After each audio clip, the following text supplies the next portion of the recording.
Pamirsa limbaknyane varian anyar COVID-19 Omikron, janten ngawinang pemerintah, serta temaut saha nambakin pengelalahannyane.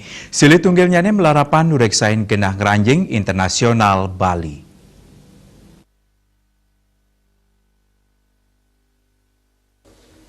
Juru bicara Satgas COVID-19 Profesor Wiku Adhisa Smito mungguh ring keterangan pers mausang varian anyar COVID-19 Omikron sampun ngelalahin 57 panegara.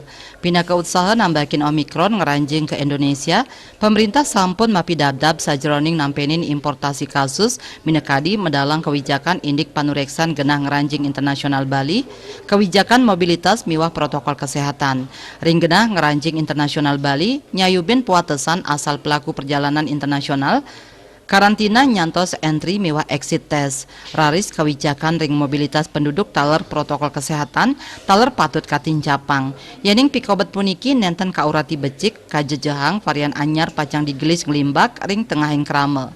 Asa punika taler panglalahan sane ageng dangan nincapang wilangan kasus anyar.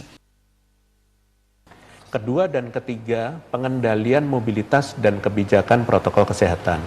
Kedua hal ini apabila tidak dikendalikan dengan baik merupakan kondisi yang mendukung virus untuk terus menular dalam masyarakat dan dapat semakin memperluas keberadaan varian. Terlebih pula, kondisi semacam ini juga dapat menimbulkan lonjakan kasus, seperti pembelajaran lonjakan kasus kedua di Indonesia pada saat varian Delta sudah bersirkulasi. Profesor Wiku ngawawain rau mangkin Indonesia kebaos pinake panegara ring kahanan COVID-19 sane degdeg.